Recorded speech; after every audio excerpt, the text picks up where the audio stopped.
Welcome to another episode of Reaching Out. I'm Gregory Floyd, President of Local 237 Teamsters.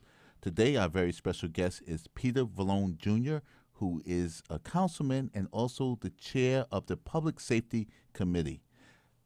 Councilman, our members are school safety agents, and we have approximately 5,200 school safety agents, and you've been very supportive of them in the past. Can you give us your views regarding violence in the schools? Your members are doing an excellent job. I have two, I like to say little girls, but now they're 18 and 16, and they went to public schools. And I am just, when I would drop them off in the morning, just like every other parent, you now have my precious little angel for 8 hours at least, and after school, maybe even more. And my number one priority is keeping them safe. No parent wants to drop them off and think that something could happen to them. I mean, we'll talk about learning, but I want my kids safe for that time, and that's what you guys do. And I have been a huge supporter of yours, especially when other people, are complaining that there's too much security in our schools. I don't think they can be. I mean, I keep saying, well, if you have too many agents in your schools, send them to mine. I'll take them because I think you guys do a great job. We worked together on reforming the School Safety Act so that it basically just got some statistics to the City Council so that we can do oversight on what's actually happening in our schools. Because as you know, at the police department, sometimes it's a little difficult to get statistics. Yes. I mean, I passed bills on getting statistics about crime in parks, about crime in schools, the School Safety Act, stop and frisk statistics, you name it. It's very difficult to get it, but we've passed laws to get these things from the police department. So we can do some proper oversight over crime in schools. And it's doing better. Crime in schools is going down as it is, throughout the city. And that's in large part because of the work of your members. And I just want to commend you, and I'm here to work with you if you guys ever need it. Thank you. And we also represent a lot of employees in the New York City Public Housing, NYCHA, New York City Housing Authority.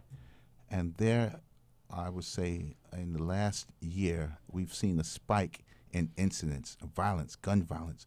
There's a major gun violence problem in the public housing, and also there's a major gang problem in public housing that spills into the schools and all the communities, and it goes to the hospitals. So wherever you work in New York City, we're plagued with that gang violence. Do you see anything on the horizon to try to address this problem? Because we seem to ignore it. Yeah, I don't unfortunately see it getting better in the near future. Three different reasons. Well, the main two reasons. Number one is the cops, that we just don't have enough. The second reason is Albany got rid of the Rockefeller drug laws, and I know that was very controversial, but people really don't know what happened there. They didn't reform them; they got rid of them. And that's putting drug dealers right back on the streets, and they're going right back into our public housing. They used to have to do some jail time, just 8 months. It wasn't 15 years. That was the line. 8 months was the minimum. 1 year and you do 8 months. Yes. So these drug dealers are going right back onto the street, right back into our projects, and that's finally starting to have an effect on, as you see with these shootings.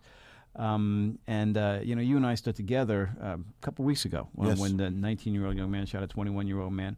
Main thing we have to do, and this is something I support Bloomberg on, is stop these illegal guns from getting to our streets. And that's a federal problem. They're all coming from the same locations in Virginia, places like that. And I've got a bill in now calling on the federal government to close the, I used to call it the gun show loophole, but it's even worse. You can buy a gun at a gun show right now with no background check, but you can buy more guns are being sold on Craigslist. And you don't have to do any background check at all. So anybody can get these guns. In fact, the federal government just changed the law.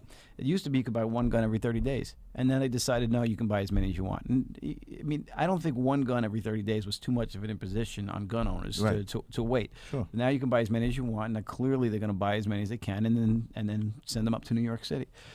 So he's been really working hard on a federal level to try to stop the illegal guns getting into New York. And then once they get here, we got to get them, and that's where it becomes controversial because you can wait. You can wait until the kid is shot. You can wait until a 90-year-old grandmother, Sadie Mitchell, is killed in her home in Brooklyn, watching TV by a drive-by. Little Armando was shot in the shoulder in a deli. If you remember the videotape, yes, I remember. You can wait till police officer Fugaski, now detective, gets shot in the face, or you can, and then try to find the videotape and go after that guy and say bad shooter. Or you can get that gun off the street earlier than that by allowing police to do police work. You've been listening to Reaching Out. I'm Gregory Floyd, President Local 237. Our very special guest was Councilman Peter Vallone, Jr., Chair of the Public Safety Committee. Thank you for watching, and thank you for listening. Thanks.